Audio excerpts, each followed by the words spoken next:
we have the classic, the epic Cuisinart. Here is the industry standard, the Gorilla Cuisinart, which has been a member of our household for a while.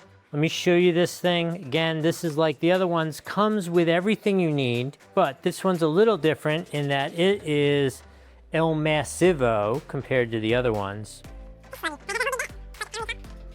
Okay, so let me show you this. This is the Cuisinart. Now, the Cuisinart comes all as one piece. There's not a lot of assembling.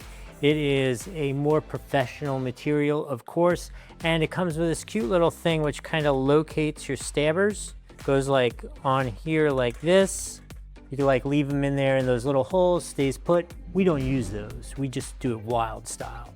We started with the Cuisinart because our chocolate was like a giant chunk. It had melted shipping to us. Turned it up high and it melted it pretty instantly. We've now turned it down to the appropriate temperature and it's doing great.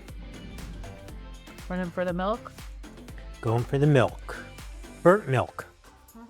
With that extra crunchy on it. You agree, Cuisinart? Yeah, I'm gonna say Cuisinart is best for oils and fondue cheese. Yeah, like the cheese fondue. You can do more things with this, right?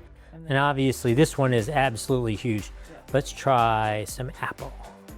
And one of the nice things about this large size, you go in there, put that in there. There you go. Oh. How is it? If I hadn't burnt this chocolate, it would be delicious. Even with the burnt, it's still good. Ooh, double dipping.